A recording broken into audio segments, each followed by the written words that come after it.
welcome. Great to have you here. This is a webinar that is jointly being hosted by Front and Centered and the Northwest Energy Coalition, and we have a wonderful guest speaker from Columbia Riverkeeper with us today as well. I wanted to quickly cover our agenda for today and what we will be discussing and speaking about, and then also some other upcoming opportunities and events that we have. So we're going to get started with a quick round of introductions for the NWEC and Front and Center teams that are going to be speaking here today, but are also part of the broader project team around this public webinar series on data centers and shifting power on data centers. We will then provide an overview of our upcoming webinars in this series. And also an overview of our Energy Justice Leadership Program, which simultaneously covers similar issues regarding leadership and skills development on advocacy for data centers in Washington State. I will then provide a quick overview of why we are talking about data centers and their impacts to communities, and that will set the stage for the rest of our conversation and what our speakers will be sharing. Our team at NWEC will be talking about Data Centers 101, and then my colleague Jamie will be discussing some of the cumulative impacts of data centers, after which we have Kelly Campbell from Columbia Riverkeeper, who will be talking to us about some of the impacts that we're seeing from data centers along the Columbia River Basin. And then we will wrap it up with an overview of why data centers are a climate and environmental justice issue. And then we will have some space open for question and answers and discussion from you all. Next slide, please. So just a quick introduction to our team, and just as an FYI for all of our attendees, we will, just to aid folks who have specific visual needs, our team will provide also an overview and a description of how we look visually, just to aid with that process. So Charlie, I will turn it over to you first. Thanks, Aksa. Hi, everyone. My name is Charlie Thompson. I am a Senior Policy Associate with the Northwest Energy Coalition, or NWEC, and you can't tell by my name, but I'm an Asian white Latina wearing a green shirt. I'll pass to Ale. Thanks, Charlie. Hi, everyone. My name is Alessandra de la Torre. People call me Ale. I'm a policy associate with the Northwest Energy Coalition. I am the daughter of immigrants from Mexico, and I have long brown hair, brown eyes, lighter skin complexion, and also wearing a light blue shirt with long red earrings. And I'll pass it to Aksa. Thanks, Ale. Hi, everyone. My name is Aksa Mengul. I am the Energy Policy Lead with Front and Centered. I am a South Asian woman with long, dark, curly hair, and I am wearing a black collared shirt today. And I will pass it to my colleague, Jamie. Hi, everyone. My name is Jamie Hearn. I use she, her pronouns, and I am Front and Centered's Policy Counsel, and I am a biracial Asian woman wearing glasses and a blue shirt. Thanks all. Next slide, please. And I now wanted to share a bit about what our next set of webinars are going to be covering as part of our webinar series, Shifting Power on Data Centers. So our next event, scheduled for October 15th, will be talking about the intersections of data centers and energy affordability, and this will be a recorded webinar that will be available for viewing later on. And then in November, on November 10th, we will have a live webinar which will cover the intersections between data centers and water justice. And this will be a live webinar on Zoom on November 10th, 5 p.m. to 6 p.m. Next slide, please. And I now wanted to also share a bit about our Energy Justice Leadership Program, which is jointly being run and hosted by the Northwest Energy Coalition and the Front and Center team. Next slide, please. We are currently accepting applications for this program, and the program is essentially meant to support Washington-based participants and community leaders in building skills and capacity to advocate for their community's energy needs. This iteration of the program will specifically focus on knowledge exchange and advocacy related to the build-out of hyperscale data centers in Washington, and the program will run for 6 months, starting from September 2026 to February 2026 or 2027, excuse me. And we will have a mix of monthly in-person and virtual programming. The in-person programming will take place in Seattle and Olympia. And your participation will be compensated if you are selected with a $500 stipend and also potential travel funding based on where you are located in the state of Washington. And there is a QR code to the right of the slide, which will take you to the application. And our applications close this Friday on August 21st at 11:59 p.m. Next slide, please. And I now want to turn to the gist of what we will be talking about today in this webinar and sort of set the stage for why are we even talking about data centers to begin with, and specifically, why are we talking about the impacts of data centers on our communities here in Washington. And I just want to start by acknowledging that we hear a lot about data centers these days. I'm sure everybody here has heard about them or continues to hear about them, and also the broader implications of what the AI boom is doing around us. And this includes impacts from data centers on our resources like water, energy, land, and other areas of our lives. And while there's a lot of discussion about AI and data centers, and again, data centers are the physical infrastructure that are used to power them, or these sort of AI tools and technology that we see, we are not hearing enough about how hyperscale data centers in particular are impacting the communities that have already been disproportionately burdened by pollution, by climate change, by public health impacts, and by affordability challenges, both here in Washington, but other parts of the US and also more broadly all across the world. And so our conversation today will begin with an overview of data centers and how they operate, a discussion about the regulatory landscape governing data centers here in Washington, the types of impacts that we are seeing from data centers on communities in Washington. And in the end, we will bring all of this together to cover why hyperscale data centers are an environmental and climate justice issue, both under a local and a global context. And while today's webinar and our broader webinar series focus on hyperscale data centers in Washington, we do want to call out that there are several resources available that discuss the broader social, cultural, and economic implications of artificial intelligence and the impacts of data centers in regions beyond Washington. And with that, I will pass it to Ale to kick us off with an overview of different types of data centers and how they work. Thank you so much, Aksa. So Data Centers 101, if you could go to the next slide.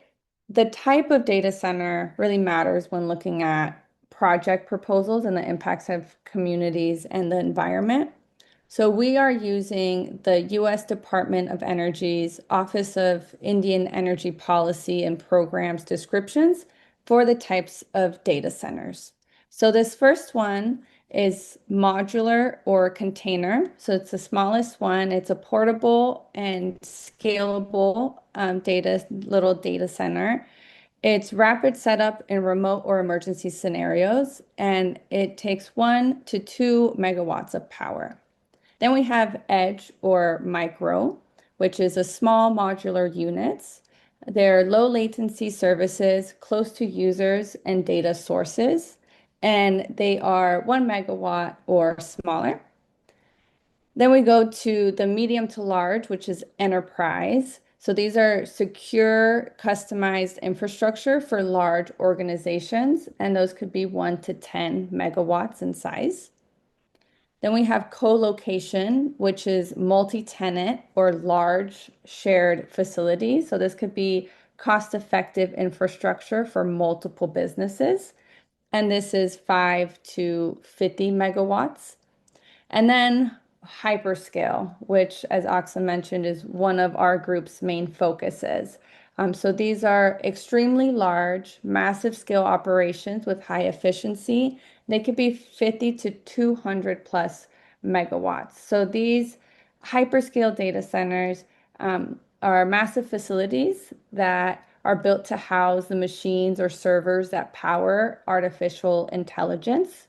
They store digital data, and they could also support things like cryptocurrency. So the driving demand of these hyperscale data centers nationwide is that AI infrastructure, which our groups are really focused on these versus some of the different types that we have traditionally known for storing data. So if we could go to the next slide. What is a data center? So a data center houses rows of computers and equipment for storing, processing, and transmitting data or digital information. So a data center is the physical backbone of the internet and cloud services. In the right, there's two pictures. The top one is Dell Data Center in Quincy, Washington. And so it's a bird's eye view of the data center itself, which is a bigger enterprise or cloud data center. And at the bottom, it's a picture of a hallway inside of a data center with blue lights and rows of stacked servers. So these data centers, the data that it holds can include pictures and videos, websites, different apps, search engines, streaming and online services. And like we mentioned now, also with a lot more artificial intelligence and machine learning for some of the different types. So if we go to the next slide, here we have an image with some of the key elements of a data center that I'll go through. So these include server racks. So you could think of those kind of like the brains of the operation with running the applications, storing and analyzing databases, hosting websites, and they could also run AI models and computing content. So these AI hyperscale data centers may also contain large numbers of what they call graphics processing units, GPU, and those are specialized computer chips originally designed to create images and video. So this is also known as generative AI. Then we go into the storage. So that's the memory. That holds the data that the applications and the users need. And those are often designed with redundancy so that a hardware failure doesn't cause data loss. Then we have networking, which is kind of like the nervous system. So this is the equipment connecting servers, storage, internet, and other data centers all to each other.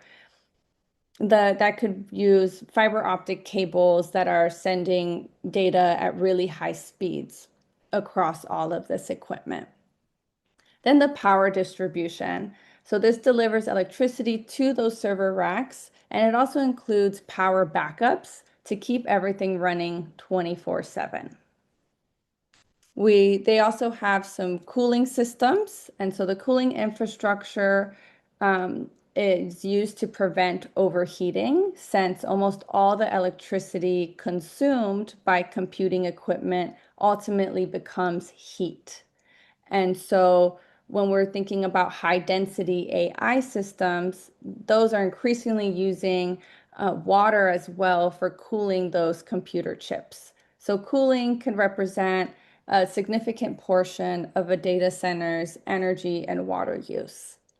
Lastly, with the security systems, there's security systems that are protecting the infrastructure physically and digitally, and also with some fire detection and suppression to protect the equipment and people from fires. And so now that we went through a bit of how a data center works and what they are and the different types, I'll pass it over to Charlie to talk more about data centers in Washington. Thank you, Ale. Okay, with that background, there are at least 116 data centers in Washington, primarily in Seattle, Quincy, and Wenatchee. Some sources say that there may be as many as 142, but that varies depending on the definition of a data center, like Ale explained. In either case, this ranks Washington as number 10 or 11 in the states with the most amount of data centers, right behind Oregon. Ali told us about the different types of data centers. In Washington, in the Seattle and Puget Sound area, data centers are primarily the co-location type, so that smaller type that are sharing their building with others. But the hyperscale data centers are primarily in Eastern Washington. As of May last year, data centers had an energy capacity of about 700 megawatts. And for reference, a hospital's energy capacity is about 1 to 10 megawatts. So the 700 megawatts from data centers last year was about 6% of the state's electricity use.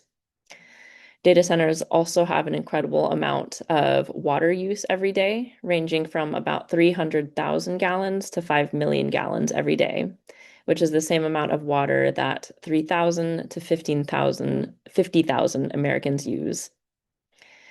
There are also job impacts from data centers. They employ thousands of Washingtonians directly.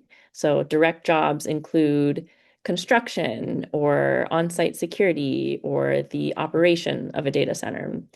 And then if you're looking at the indirect jobs, now we're getting to the tens of thousands of people that work in corporate offices that use the data centers. So big tech companies like Google and Amazon. It's hard to get to all the exact numbers of jobs and energy and water use and location because there is a severe lack of robust regulation and oversight of data centers in Washington. So next slide, please.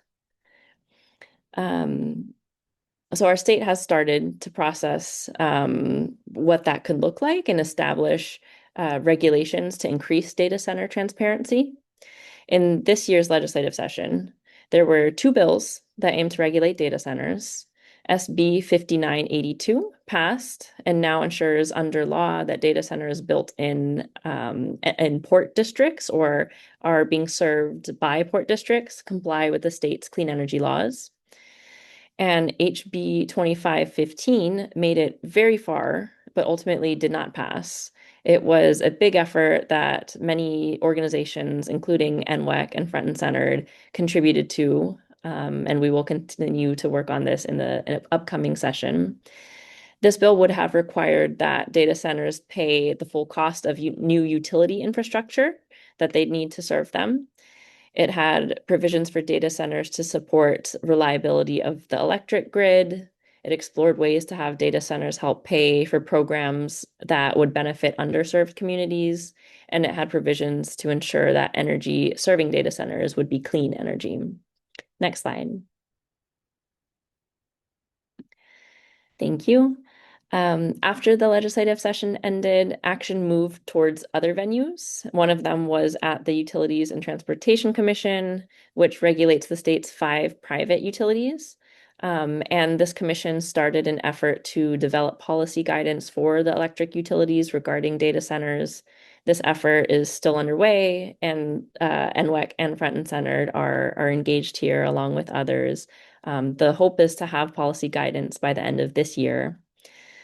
You may have also heard about recent restrictions put on data center development from the city of Seattle and the city of Tacoma.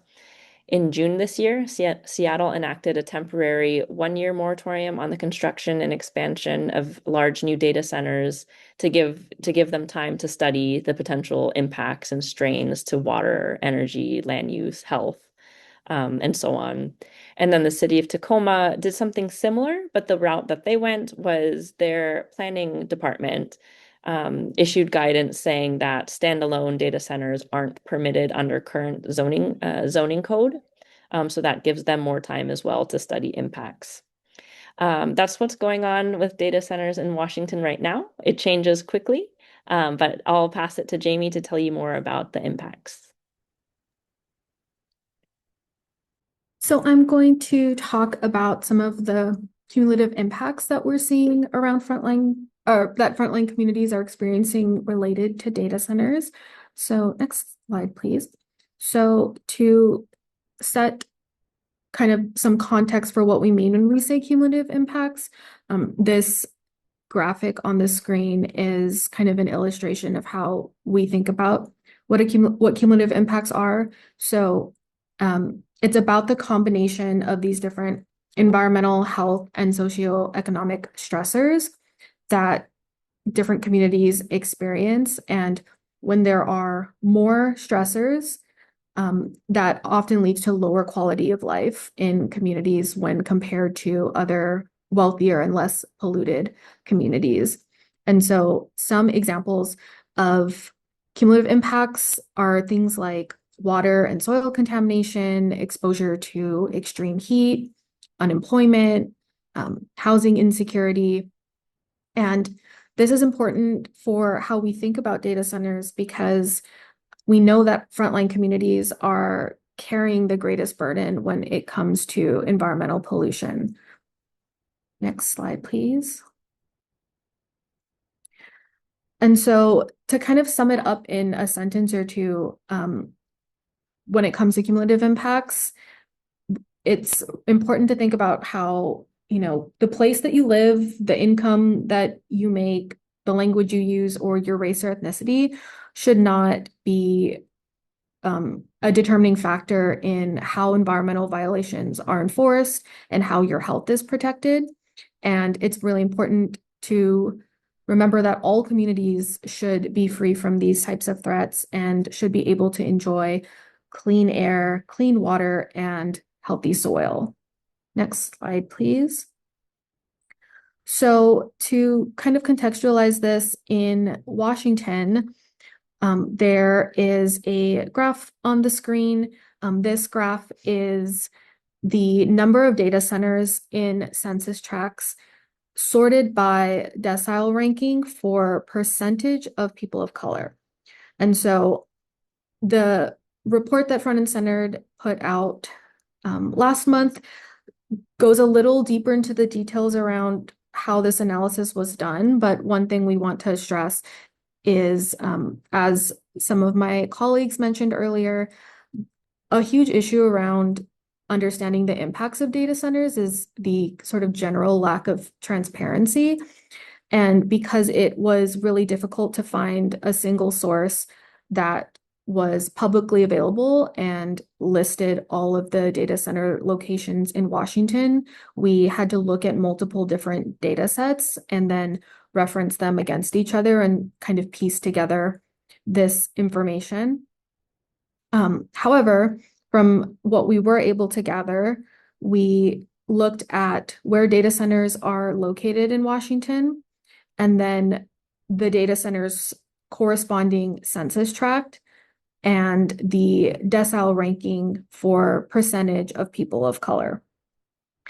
And so all of that is to say that there is a positive correlation here, and places with more data centers also have higher percentages of people of color. And that tells us that race has a strong relationship with the number of data centers in a census tract in Washington state. Next slide, please. So to kind of organize some of these cumulative impacts, we have different categories. There are cumulative impacts related to energy, environment, and economy. And, to be clear, this is not a comprehensive list. And of all of these different impacts, all of them are exacerbated by the inaccessible and expedited processes that make it really difficult for frontline communities to access information about local projects that could impact them. It also often excludes communities from decision-making processes, and it creates power imbalances between the tech companies and developers and the frontline communities who are trying to get more information about these projects and trying to shape the way that decisions are made around them.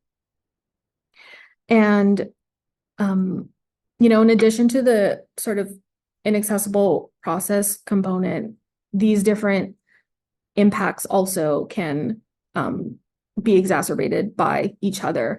And so, if there are areas that we know have high pollution, additional pollution from a data center will likely have more serious impacts in a community that is already facing the health impacts of previous or historic or ongoing pollution.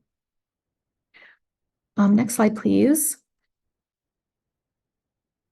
So we are really excited to have Kelly Campbell here as our guest speaker.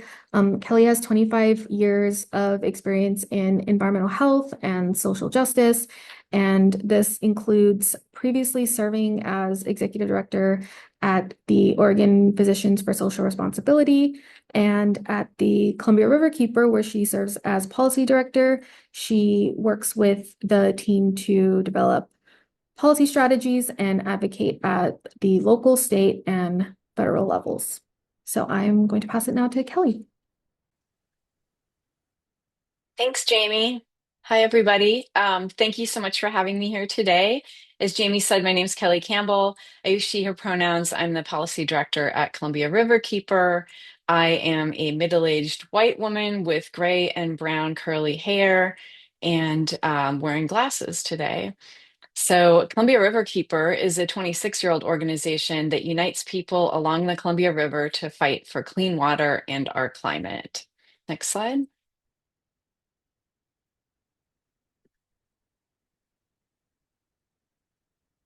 So my presentation is going to focus on the impact of data centers, specifically on the Columbia River, and this includes secrecy, energy use, water use, and flexibility or curtailment issues.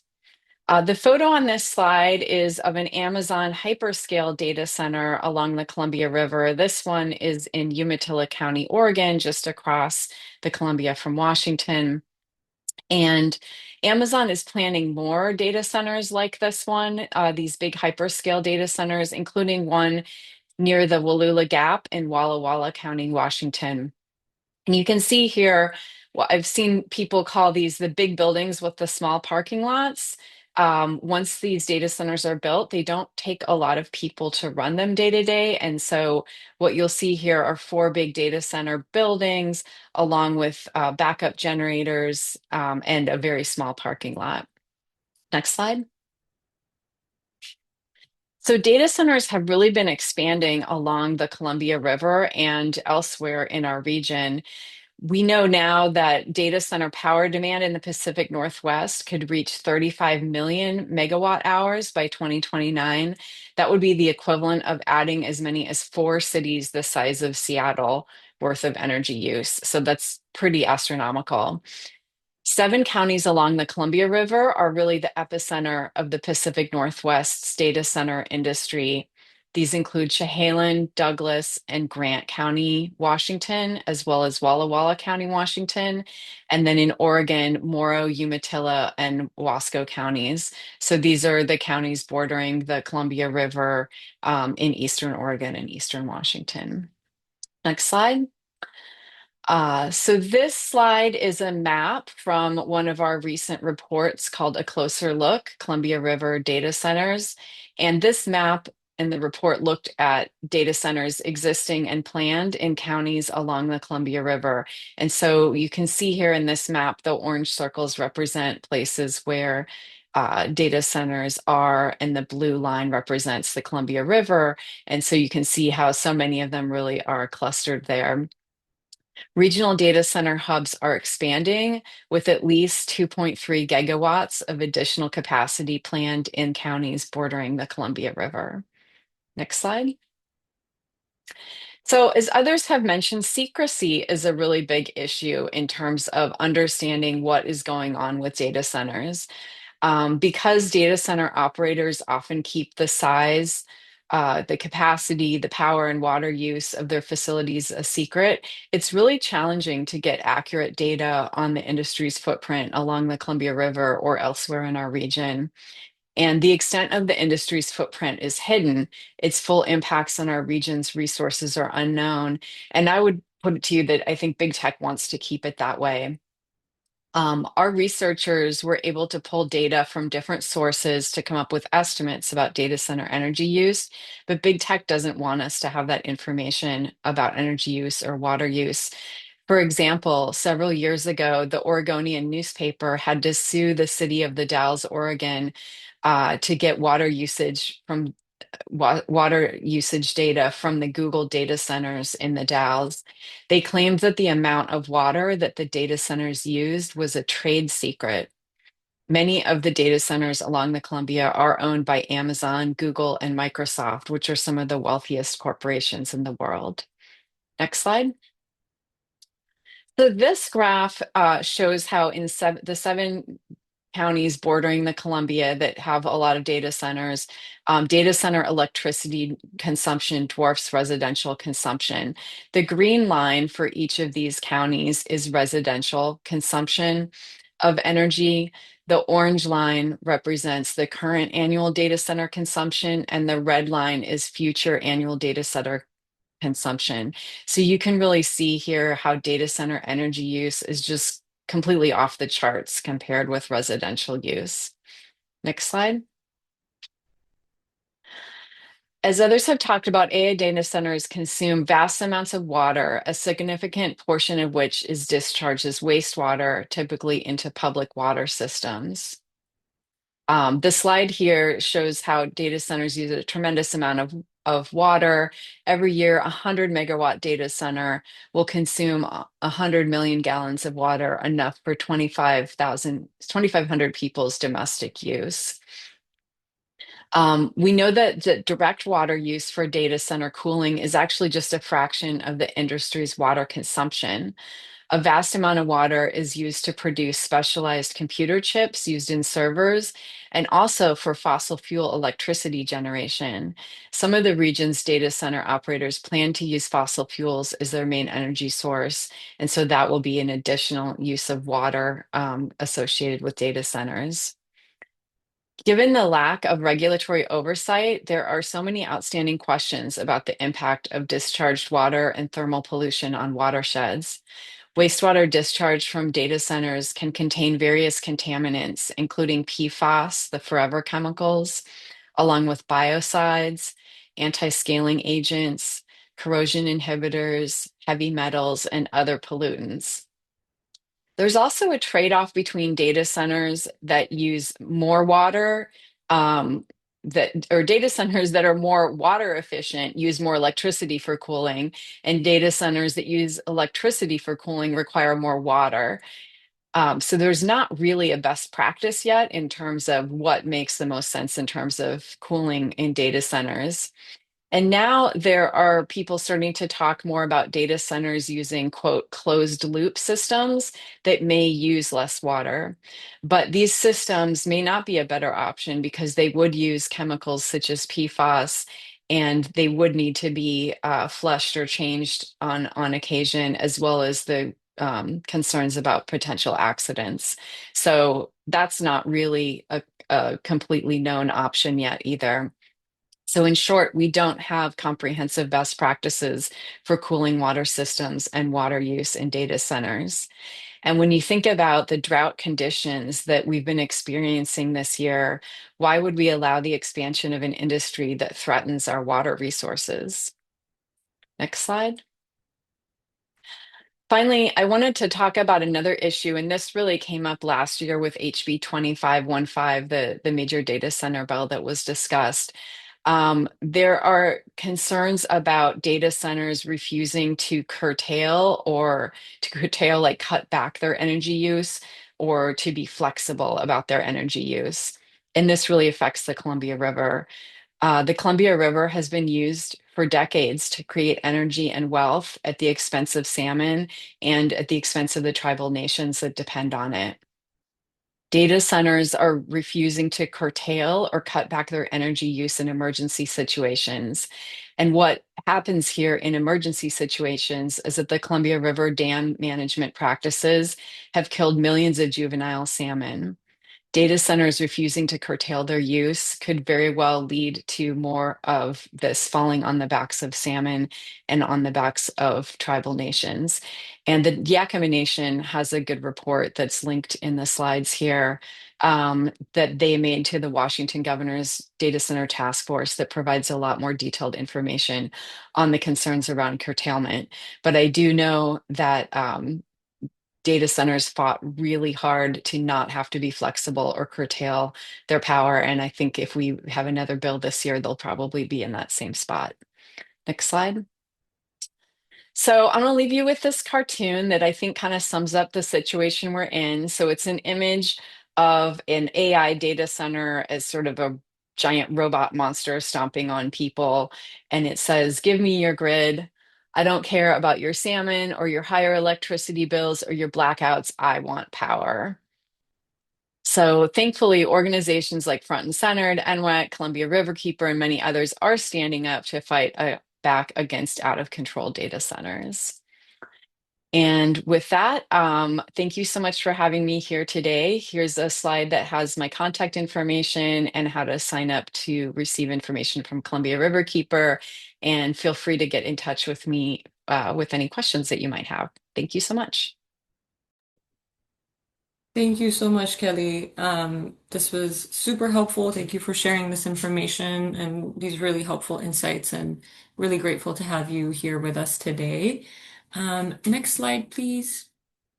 And I will now sort of tie all of what we have shared with you together today and basically cover, starting with Ale's discussion about what are data centers, what is the difference between traditional data centers and hyperscale data centers and how they're powered.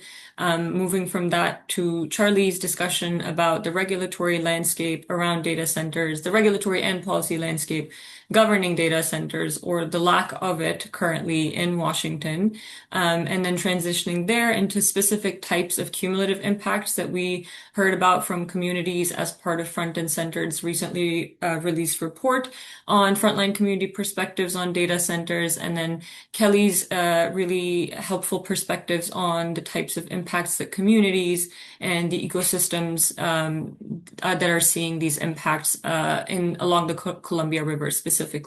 So I want to tie all of this together to talk a bit about how and why we think data centers are a climate and environmental justice concern, and why they should be thought of, addressed, and sort of advocated for in that way. And these are, again, a lot of these are things that my colleagues and speakers here today have already covered. But for example, the point that Jamie raised earlier about data centers, and particularly hyperscale data centers, are more likely to be sited in communities of color and in areas where communities are already overburdened by environmental health disparities. For more information on this specifically, please feel free to peruse Front and Centered's report if you haven't had a chance to do so already. Secondly, there are strong localized air, water, and noise pollution impacts that we see from hyperscale data centers, and then subsequently health impacts that are occurring as a result of this localized pollution on communities and historically overburdened communities across Washington state. Third, hyperscale data centers are leading to the depletion of resources like land and water for vulnerable communities, or communities that already reside in parts of the state where there's a drought, or water resources are limited, or land is limited for different uses that could actually benefit overburdened and historically marginalized communities at the end of the day. But instead, those limited resources are being used for hyperscale data centers. The next point, which is also a really important one, is that higher energy and water bills as a result of the build out of hyperscale data centers in Washington are and will lead to more frequent power shutoffs for households that are already energy burdened, or households that are already vulnerable or have specific needs where they need a constant and reliable and affordable source of energy and water. And so not only will hyperscale data centers lead to greater energy and water bills, but they will also exacerbate reliability issues and power shutoffs for households that are already energy burdened and have historically been facing reliability challenges. Next slide, please. Some other concerns that are coming up specifically as it relates to data centers in terms of climate justice so data centers and hyperscale data centers in particular are prolonging the operation of fossil fuel plants as a way to sort of provide the energy that needs to power the data center. Simultaneously, across different parts of the country, we're seeing that in order to power data centers, for the energy that is required to power them, they are leading to a reactivation of fossil fuels in parts of the country that have had or were already transitioning away from the use of fossil fuels. Additionally, and in the same vein, there's also an increase in false solutions, which again, Front and Centered has been very vocal about this, but false solutions like nuclear and gas-fired power plants, which will be used to meet the energy demand that is required by hyperscale data centers in our state in Washington. And consequently, this also leads to a weakening of climate mandates and laws that we have worked so hard to advocate for and sort of develop in our state to transition our energy systems away from fossil fuels. And so a question is basically, what are the implications for our climate mandates and laws if we see a prolonging of prolonging the operation of fossil fuel plants or a reactivation of fossil fuels? What will that mean for the future of our climate mandates and laws and compliance with these climate mandates and laws? And then lastly, I also want to touch a bit on the global justice implications that we see from data centers, because the impacts that we're seeing here in Washington are not taking place in a silo. There are similar impacts and concerns that are being faced by communities all over the world. And some of these, and this is not an exhaustive list at all, but some of these include the placement of data centers in countries of the global south by corporations from the global north. So while corporations from the global north are benefiting from these ventures, it is communities and historically overburdened communities in the global south that are facing the burdens and harm. Increase in the mining of critical minerals used to sort of feed into the broader infrastructure that shapes the data centers. And again, a lot of this is also happening in countries of the global south. And then those critical minerals are used to construct and create data centers here in the global north. There's also electronic waste dumping in the global south from data centers. And then lastly, there's delayed energy transitions. So beyond the United States and the global north, there are several countries across the world that are going through their own version of an energy transition. And so what will the implications be towards energy transitions of countries in the global south if we have corporations and developers from the global north sort of shoving all of their data centers and their associated waste and concerns towards these countries? Next slide, please. And yeah, we will leave it at that. And I think take the next sort of 13 to 14 minutes for questions and thoughts from you guys. We have a Q&A feature. Feel free to please drop your comments, questions, thoughts, ideas, resources there, and we can get those answered.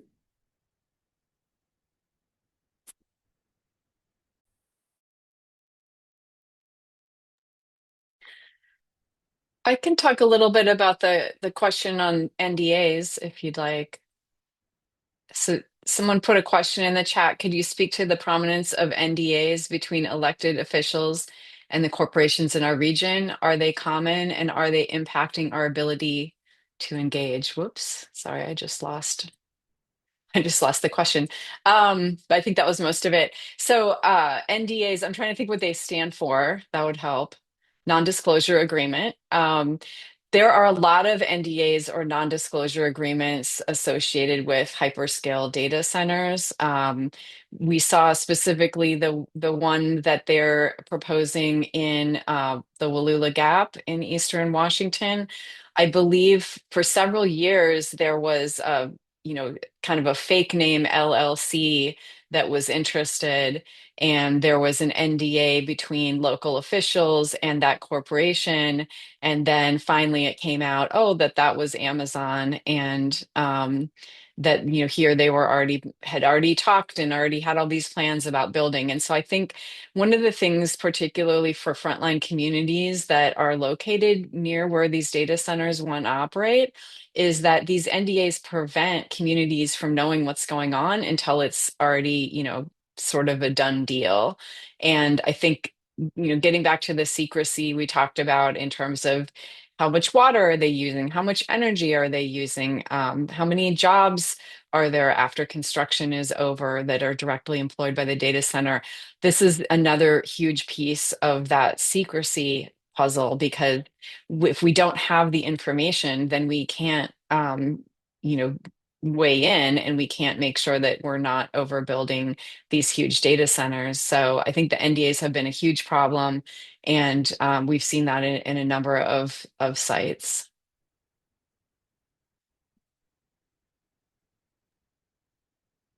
And I guess I can address this other one too, of how can we figure out which companies are utilizing the mega data centers near us?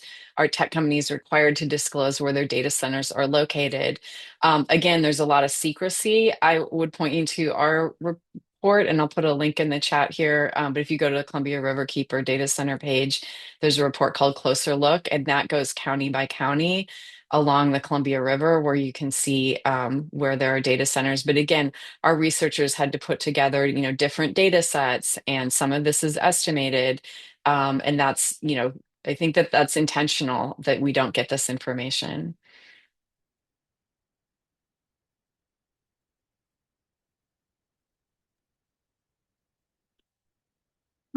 Kelly, there is a follow-up question that is kind of related to what you were just touching upon. There is a question, can you talk about who the data center owners, operators, and customers are in Washington, both historically for non-hyperscale and those in development or newly built? We just touched upon how it is really difficult to find this information, but I'm wondering if you have any thoughts about that question as well. Yeah, I don't know a ton about the non-hyperscalers. Again, there are small data centers that have been around for a long time, and I think personally, like, those aren't the ones we're as concerned about.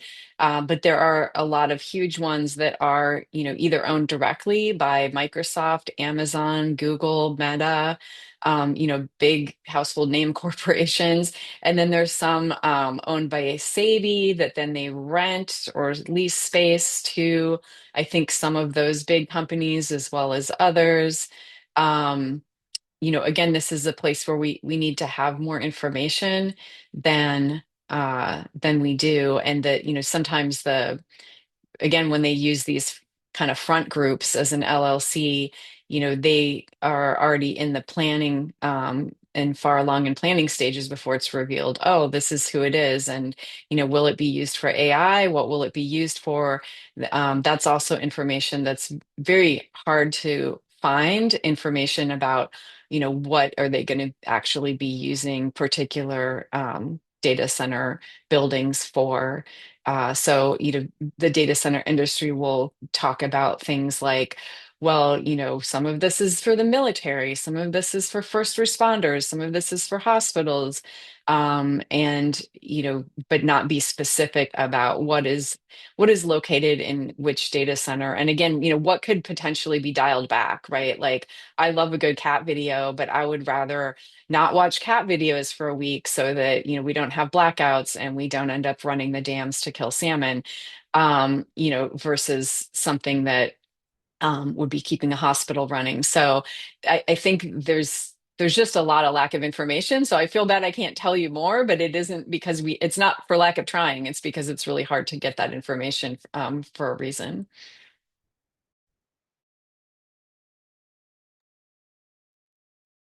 Thanks, Kelly. We have another question. Are there bills being shaped for the 2027 legislative session about regulating various aspects of data centers? Yeah, I can answer that one. Good question, Elizabeth. The answer is yes. We are expecting multiple data center bills to be introduced in 2027. The big data center bill that we're expecting is going to build on HB 2515 from this year's session. Representative Beth Dolio led it this year, and she's been very public about leading that effort next session as well. And she's working hard with NWEC Front and Center and others in the interim to figure out how to improve on it. And then there's also going to be, we're aware of another smaller data center bill that's going to be more focused on ensuring that there are benefits to communities and least impact to communities. There might be others as well, but those two are the ones that I'm aware of so far.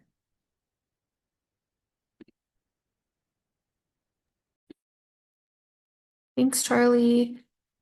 We have another question. So we hear a lot about closed loop systems, but don't have many specifics on a site-by-site basis. You covered water quality and toxics impacts, which is helpful. What is your sense of how many of these hyperscale data centers are using once through cooling, and where are they getting their water rights? Wouldn't those water rights be public information?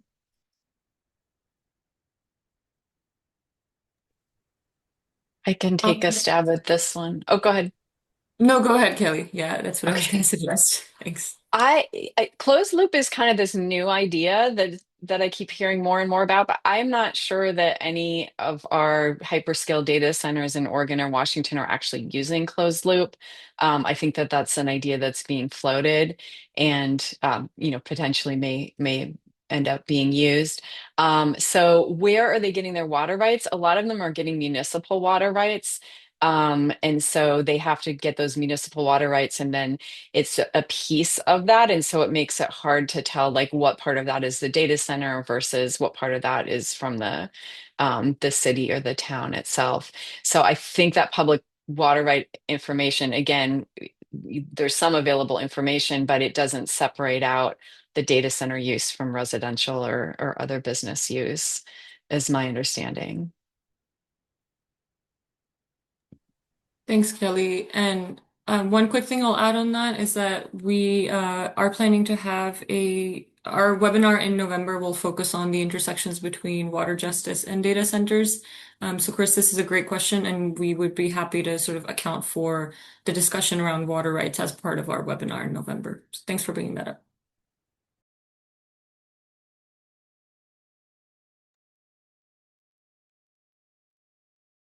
So another question, it seems like money is the primary motivation for choosing outdated energy resources. It's less profitable to transition to more economically sound and environmentally sane alternatives. Can you comment on the choice to use uranium rather than thorium to power nuclear energy plants?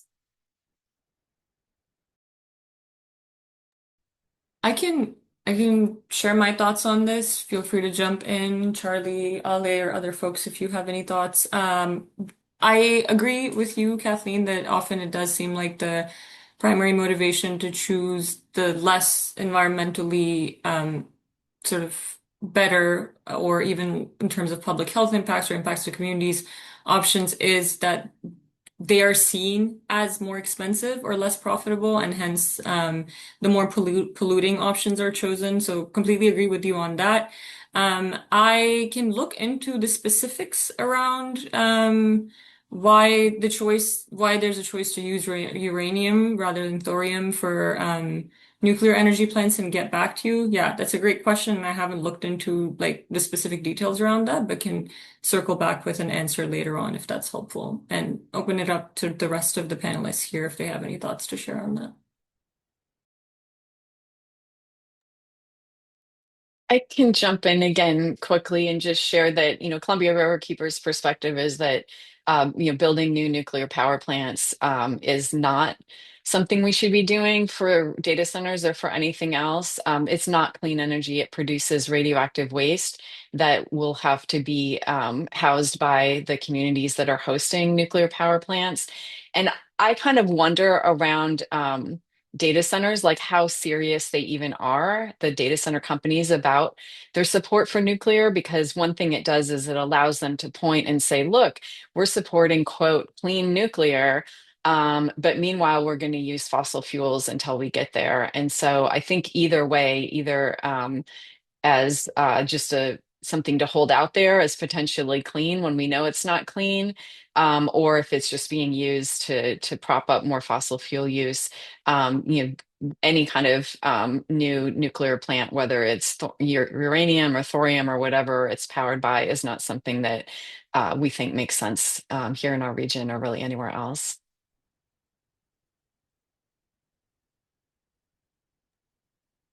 Thank you, Kelly, for answering that question. We are almost at time. If folks have additional questions, please feel free to enter it into the Q&A feature. And when we release the recording of the presentation and the slides, we will also include some written responses to some of these questions. So if we don't have time right now, we can still answer some questions. But in the meantime, I am going to pass it back to Aksa to wrap up and share some upcoming events. Thanks, Jamie. Next slide, please. Yeah, just to wrap it up, a reminder on our next webinar in this series on shifting power on data centers. That will be October 15th on data centers and energy affordability. And that will be a recorded webinar that's available to watch online later. Also a reminder that our applications for our Energy Justice Leadership Program, also focusing on advocacy regarding data centers, will be closing this Friday, August 21st. So please feel free to share this information with others who you think would be a good fit or may be interested so that they can apply. Next slide, please. And yeah, here are some QR codes on resources that we have on data centers from Front and Centered's end, and also Columbia Riverkeeper. You can also find these resources on our website, and feel free to reach out to us if there's any other specific questions or thoughts or comments or follow-ups that you have that we can be helpful with. Next slide. And that is our email contact and information. And just a big thank you to everyone who joined today. Thank you so much for taking time out of your day at the end of a workday. Really grateful to have you here, and really grateful to all of our panelists here today, especially Kelly. Thank you for taking time out. Really glad you were able to join us. And yeah, I hope you have a great rest of your evening. Thanks all.